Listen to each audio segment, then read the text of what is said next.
Welcome, everybody, to this LAX 18 Digital Conversation. I'm Davidson. Are you a grandparent who is now finding that you must be the primary caregiver for your grandchildren?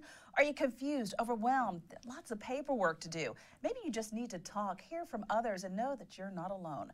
Then the 17th Annual Bluegrass Region Grandparent Raising Grandchildren Conference is just the place for you.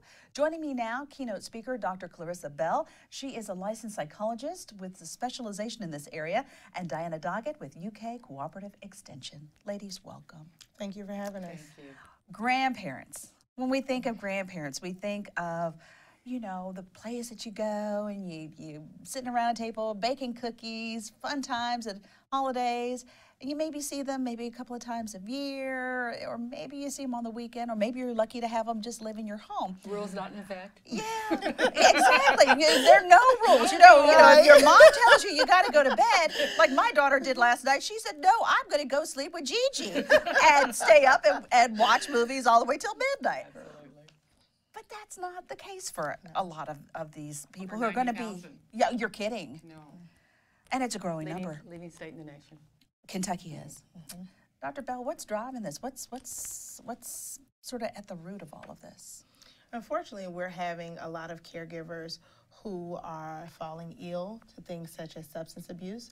We have caregivers who are struggling with their own mental health difficulties. And so when a father and a mother are unable to parent their children safely, many times we're very fortunate to have grandparents step up and assume that role. And although they have huge hearts and they're willing to engage in working with their grandchildren, it is a difficult task. So we're finding a lot of psychologically fragile children having to go live with their grandparents, which creates very difficult situations for everyone. Oh yeah, because if we're talking about seniors, people who are, 60, 70 years old, and albeit there's some that are younger that are doing this, that's not when you have children and they have children, you think, shoo, I'm done. Yes. Right. Not only from a knowledge standpoint, understanding homework. Oh yeah. Of the century. Oh yeah. Yeah. New math. New math. Oh my goodness. Yeah. Not only that, but energy level. I mean, Yeah. there's health issues, but financial is a huge issue. And there's no safeguard there for them to provide, is it? No. So let's talk about the conference. 17 years. Yes. Yes. What have you seen? What's new? What's We've different? seen growth in numbers, also issues, obviously, and we're just this is perceived as a state premier conference for information. Yes. Not only for the legal process, trying to navigate that system, whether it be custody, guardianship, or adoption. So, there are some choices to be made.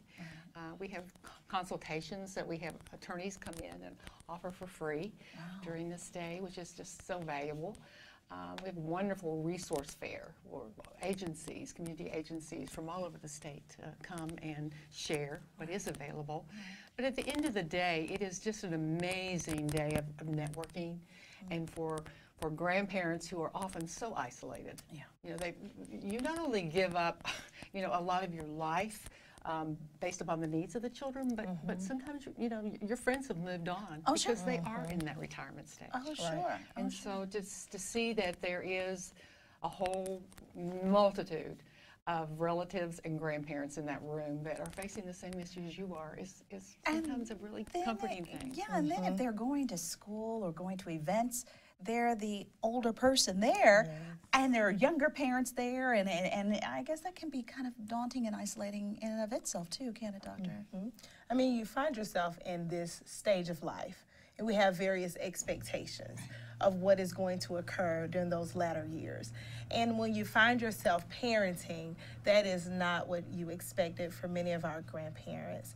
And not only that stage of life you find yourself in, but again, it's all those other issues that come up in relating to children. We not only have children that may be psychologically fragile because of trauma, but we also have that generation gap. I was going to say, because the way in which yes. our parents, you know, Yes. raised us, and the way a lot of folks are parenting these You know days. what the number one registration for our workshops is? What number one? What's that? It is helping the electronically addicted brain.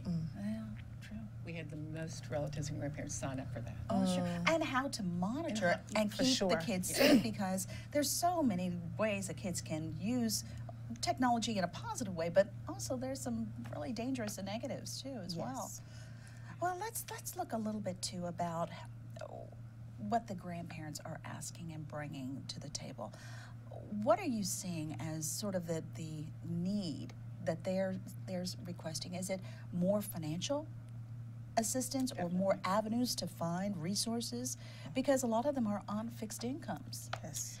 They are, and as far as the state of Kentucky, in 2014, we no longer have a stipend per se as a kinship care. So that has really, really affected the overall status, economic status of taking on children, and adding that to the expenses that you're incurring. Right. So we're working on that very diligently. We've got a lot of policymakers, legislators that are on board, but we're just not there yet. The budget is what it is, so there's just so much funds there. But certainly, if there was ever a need for a population who needed a helping hand in some way for assistance, we need this Because for this population. it's an investment in Kentucky's future. These are future Kentuckians, future, employees, future taxpayers. That Well, we're looking and a to. point to make is, foster care. There's such a need for foster parenting, but they currently receive a significant stipend, and So we're talking about the SNAP program and things like that. well, it's foster care. Foster care, okay. Yes. So per child. So the kinship care stipend was just about half of that per child. They made $350. And so if you think about if you took all the children out of the grandparent and relative homes and had to put them into foster care, I mean, there's no way the state could even afford it. Exactly. So at half the price, if you could just help these relatives, grandparents, provide this loving and nurturing and Because isn't it, Doctor, better in the long run for people to stay in familiar relationships rather than to be torn again from something or someone that they know and they have a blood relationship with, and placed in an environment where they don't know anybody? What we often find is that for many children who enter into our foster care system, it is a necessary entity because we need to keep them safe. Right. However, children find that experience very traumatic. Sure. And many times that is the thing that they discuss as the most bothersome about their experience, is having to leave what they are familiar with. So, of course, we always like to provide an opportunity to keep children in familiar, safe environments. And if that is with a grandparent, I feel that is actually economically as well as overall better for our society, because what we don't realize is that if we are able to provide a secure foundation for these children early, we're able to prevent long-term negative outcomes for many of these children. We find children who are turning to drugs to cope. Right. We find children who are very emotionally and behaviorally dysregulated. Right. And those not only create issues for the families, but they create issues for larger societies. And so many times it is quite perplexing, and it's frustrating at times when we have these economic conversations and people say, we can't afford it. Honestly, you can't afford not to afford it. You right. cannot afford Right. not to, because really this is all about preventative care. Right. We find us pumping so much money into the opioid epidemic, but it's being driven by something. Something, exactly. People are hurting, and that hurting starts at a young age. And if we're able to get in, provide secure environments, we're able to really address some of society's really large issues that we're grasping with at this time. Yeah, because hurting people hurt other innocent people, and then it just kind of ripples out from there. Doctor, can you tell us a little bit about what people can expect from your discussion, your interaction with them? What are you going to be talking about? What are some of the things that you're going to help them to feel hopeful, because I'm sure there's probably a sense of hopelessness. And, you know, sometimes all it takes is just a little spark of hope to kind of get people up over that hump. You know? Yes. And so I've been doing this work for many, many years, and it's hard work. Oh, yeah. But I do it because kids get better. Kids get better, families get better, and to be a part of that process is simply amazing. And the keynote address in the morning is fostering resilience one connection at a time. And so, yes, we're going to talk about trauma because that is the issue that we face. My mother always says how you define a problem is going to determine how you respond to a problem. So we need to be very clear of the issue that we're addressing. However, that's not the end of the story. That's right. It's important to know that those day-to-day interactions that you have with children make a huge difference. If I'm lucky, I will get a child 1 hour a week to work with them. Grandparents, caregivers have so many opportunities to touch children.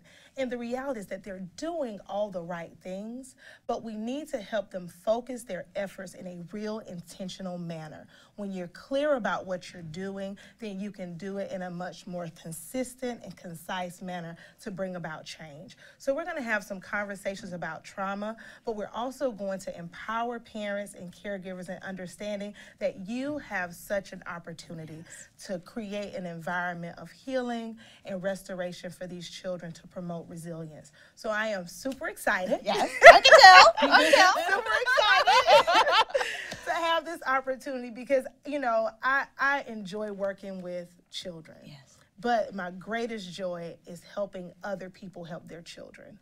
I can reach a small handful, but there are going to be 300 people at that conference. You're kidding. Oh, plus. Yeah. And so if I have the opportunity to provide them information, look at how many children that I can reach. Oh, sure. So I am super excited. I'm excited. It's a tough topic, but we're going to go in head first, and we're going to really identify some things that they're doing well, instill that hope, and help them focus that energy in a little more intentional manner. Exactly. Diana, can people still sign up? If Absolutely, absolutely. Call our office.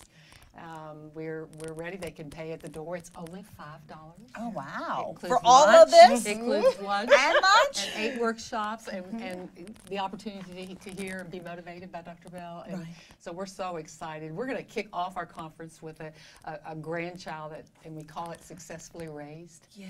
And so we really want to embrace these relatives that are giving their all, and they just need that little pat on the back and encouragement to say, you can do it. Yes. And we're addressing discipline, we're addressing the legal process. I mean, we have all those resources, but we really are thrilled that Dr. Bell is going to just get to the hard brass tacks of what you're dealing with on a day-to-day basis and how to formulate a plan. And the thing is, it's no one way to parent a child. You have to be flexible and back up and try a different approach, and all of that's okay. It is. Okay.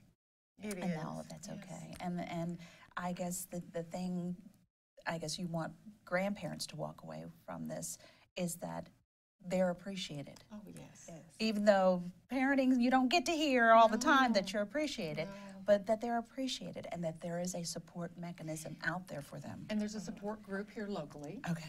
It's at our office, and it's on the 4th Monday evening. Oh, wow. Every month. Okay. And so we just invite any grandparent or relative to come. Again, it's that networking.